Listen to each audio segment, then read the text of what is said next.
Part of what we're doing today, of course, is laying out Children's Budget 2011, and I wanted to talk briefly about some of the issues in that piece of legislation, in our book, and about what's going on with children in the federal budget. And it's a complicated story.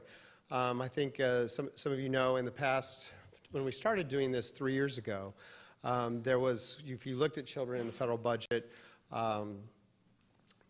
what people sort of knew intuitively was sort of the problems with kids in individual programs.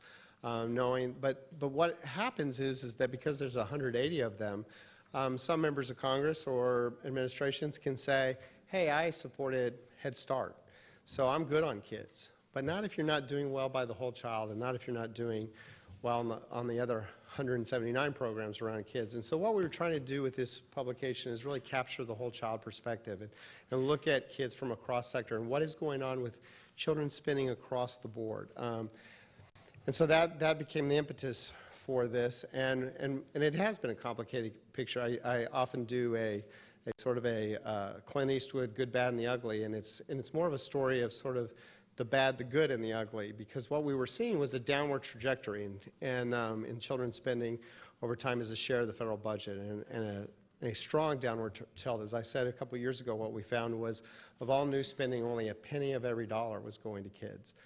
And so the share of spending for kids was declining pretty dramatically. Then part of why we had Melody here today is there was a commitment from the administration in the first 2 years, and certainly with the CHIP reauthorization, the Child Nutrition Act, their investments in early childhood and K-12 education as major examples, there was an increase. And so actually in the last few years, what we'll say is last year was actually the pinnacle. It actually had gone up to children were about 9.2% of federal spending. But what is the sort of the ugly story is what looks to be what may be happening in the long term. And so I'll talk a little bit about that, and also later on today we'll also talk about KidShare, which is a report by the Brookings Institution and the Urban Institute. So brief description is sort of what is in our publication and kind of looking at the core 180 programs across the board, and you can see we sort of broke it down into issue areas. And the trend is one that is slightly up, as you can see. You can see that over time there's been increases in federal spending, and this is sort of looking at it from a both inflation adjusted and in real terms. But it's a little more complicated than that. You might say that that's just sort of a gradual slight increase, but it's actually more complicated than that, and I would actually argue that it's more like a roller coaster even despite that frame, and here's why. And it's a roller coaster going down now at this point. And what you can see is this year, what was going on is you had the president's proposal, his budget proposal, and the initial House bill, H.R. 1, which would have cut $7 billion out of children's programs. And the magnitude of that is phenomenal. It's well over 10% of all federal spending on kids would have declined. And then you can see, so there was a Senate alternative.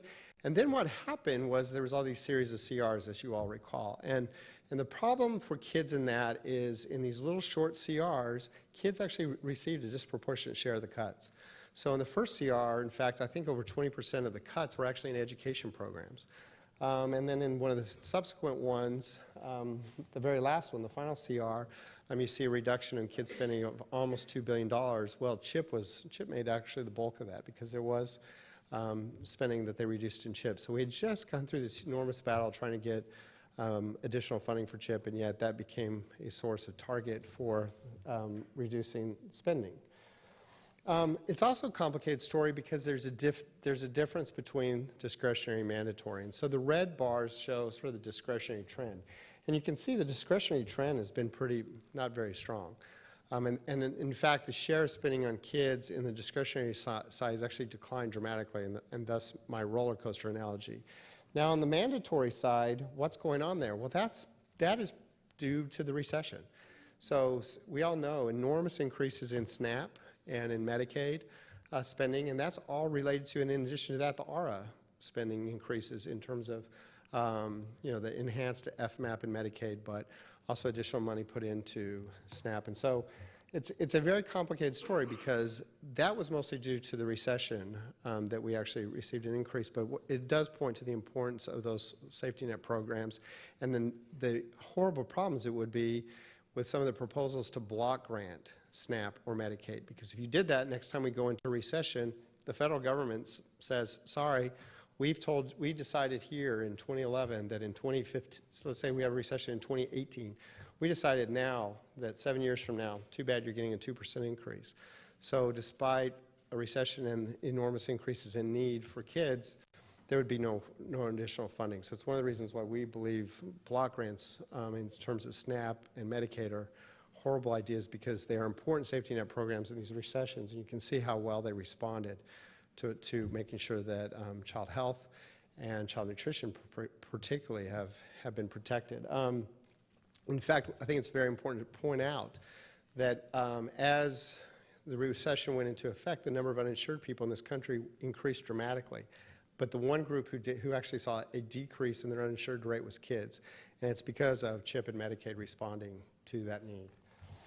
So where we are today is that the share of federal spending in kids is about 7.5 absent ARA.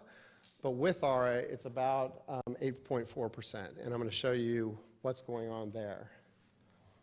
So here's the sort of the trend line, and you can see spending on kids was around 8%, and because of ARA, the red bars represent ARA spending. And so kid spending, it reached its sort of pinnacle last year at 9.2%, but again, that's with ARA. Otherwise, it'd pretty much be flat. The rest of the budget's pretty flat. And you can see now what the trend's going to be down, and so this year, due to those series of CRs that I talked about, spending for kids actually will decline by almost about 10%, so down to 8.4, and it's also the expiration of ARA.